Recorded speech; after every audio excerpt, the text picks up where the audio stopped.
Welcome to Little Koi Out of the Frying Pan, Thriving After Trauma. This blog, this blog post is titled, I Hope My Kids Are Not Like Me. It can be triggering to watch your kids get away with behavior you were never allowed to as a child. Author unknown. I was 10 years old when I was at a friend's house for the day. Her mother was on the phone, and my friend and I were going to explore the farm. My friend decided to pack snacks for us to bring. Now, as I mentioned before, I experienced food insecurity growing up. Now, this was not because we did not have enough food in the house or could not afford food. We did. We always had chock-full cabinets and more than one refrigerator full of food. We were never lacking. However, food was overly controlled in our home. We were not even allowed to touch food without explicit permission. Food was often used as punishment in either going hungry or forced excessive eating. Asking for food at the wrong time could produce a reason to be yelled at and shamed. So, most of the time, I would not even ask for food unless offered. Taking food without permission was considered stealing. Stealing was a sin, and sin was always punishable. I wouldn't even dare open up the refrigerator without permission. So, imagine my surprise and terror when my friend started raiding the kitchen. I could hear her mom on the phone in the other room, and I felt a rush of adrenaline, thinking we were doing something so sinful. I immediately began repeating the sinner's prayer, as I was convinced I was bound for hell for deliberately watching my friend sin, and I was participating.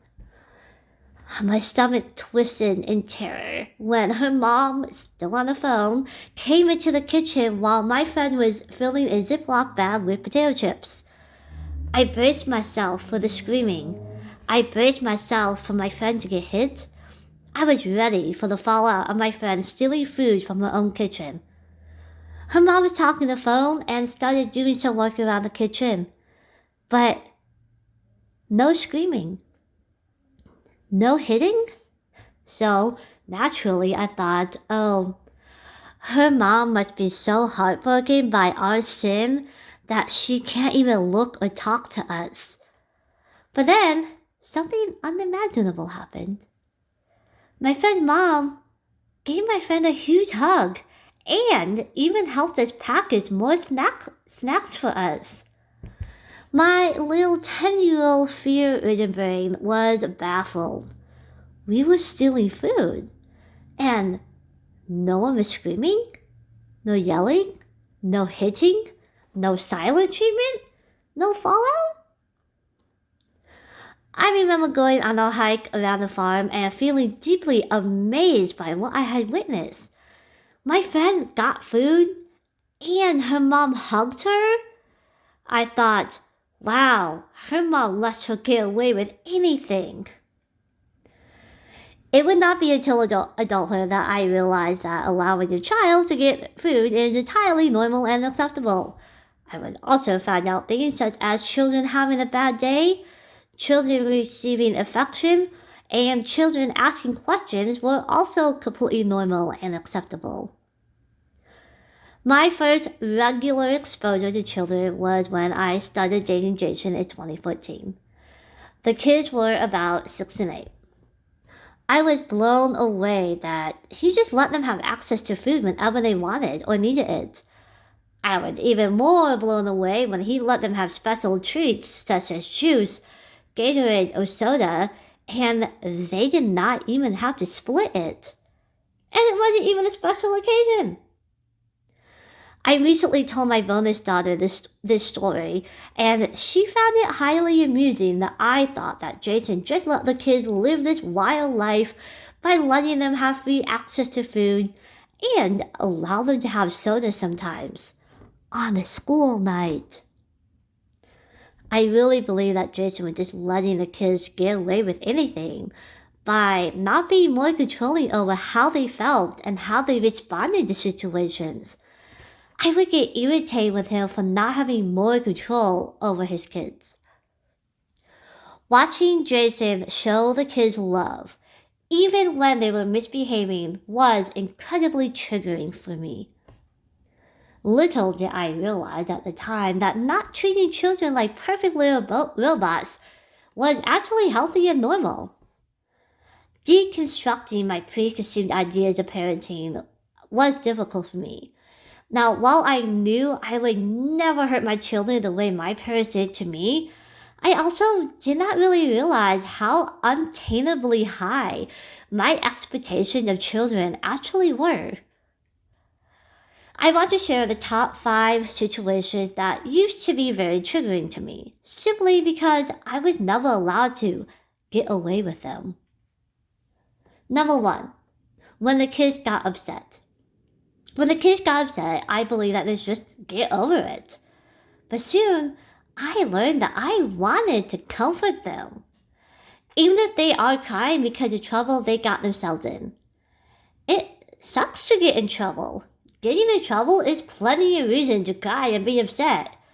When was the last time you got a speeding ticket and drove away happy? Additionally, when we comfort the kids, even if it is trouble they brought on themselves, I noticed that they are more open to talking about what happened and more receptive to constructive feedback rather than simply just being angry that they're in trouble. It's okay to stick to your guns, but while showing empathy and compassion. Number 2, when the kids had bad days. When the kids had bad days, I always asked myself, what could they possibly have a bad attitude about? I used to believe kids needed to just be happy. Their lives are so easy. I was never allowed a bad day growing up. A bad day was considered a sin, and I just needed to pray harder. But kids do have bad days, just like adults do. Now, our kids are not allowed to be hateful or disrespectful toward each other or us, but they are allowed to not be sunshine and rainbows all of the time, especially after a rough day. The kids are allowed their space and time to be quiet alone if needed, or sometimes they really just need some extra TLC to reset and rejuvenate, and know that we've got their back. They are not required to have happy, positive attitudes every moment. I know I don't have a positive attitude at all times, so why would I hold my kids to the same standard? Number 3, not being obeyed immediately. This was one of the most challenging triggers to master. I think parental society is programmed to measure children's obedience by how fast they jump at our demands, and not only jump at our first demand, but also do it without any complaining. As a parent, I certainly do not appreciate when my kids, or anyone at that matter, demand something on a dime without considering what I might be doing. I should show the same courtesy to my kids. Additionally, I tend to phrase requests as, hey, when you're at a good stopping place, would you mind doing XYZ? Would you mind taking out the trash? Rephrasing a demand to a polite request receives a much better response time anyway. Number 4, backtalk. I could breathe the wrong way and be mistaken for a sigh and be hit across the face for being disrespectful. Bad talk is my biggest trigger, especially from my daughter. My skin feels on fire, and I think smoke actually might come from my ears. I have to take the time to regulate myself before responding when bad talk happens. I also stop and ask myself, now, are they really being disrespectful? Or am I just feeling disrespected? In addition, I also have to examine myself and the moments up to my kid's response. What was my initial tone? Was I impatient first? Why are parents allowed to talk to the kids however they feel, but kids are expected to respond like perfect soldiers? I think about the times people have been rude to me. It's hard not to clip back without thinking. Yeah, sometimes kids are just jerks, and they're going to respond inappropriately. But honestly, sometimes I, as a parent, can be a jerk too, and they respond accordingly. Number 5. When the kids got mad at me. I was never allowed to be anything but happy and grateful to my parents at all times. I was even expected to be grateful for being hit or punished because they were showing me God's way. Expressing sadness, disappointment, or anger at my parents was considered disrespectful, and of course, disrespect was always punishable by physical pain. I remember when I first got my period, we were on a 3-mile hike down the canyon in Arizona. I was doubled over in pain from cramps, and hikers kept asking if I was okay. My mother proudly announced to each passerby that it was my first period. Naturally, as a 12-year-old middle schooler girl, I was mortified. I remember telling her to please stop announcing that to everybody. My mother responded by repeatedly shoving me down the trail for being disrespectful toward her. It used to be a considerable annoyance to me when the kids would get upset with me. But why? Being annoyed that they're upset with me is like believing that I'm just this perfect human being. The other day, one of the kids got mad at me, and rightly so. However, I did feel annoyed after they expressed their anger at me. I felt like that what I said was not a big deal. What I said was true, and I felt disrespected by their anger. But you know what? My kid was disrespected by what I said, and I was in the wrong. And a few minutes later, I sought them out, apologized, and owned my mistake with no excuse. So, those are the top 5 situations I have had to evaluate and take the time to reflect on where I can do better in my responses. Early in my parenting, I know I yelled at the kids much more than I would like to admit. However, I also knew that personally, that was not how I wanted to solve or deal with issues. So I took active measures because I knew these triggers were my own, and I needed to get a handle on them sooner than later. I was responsible for my responses.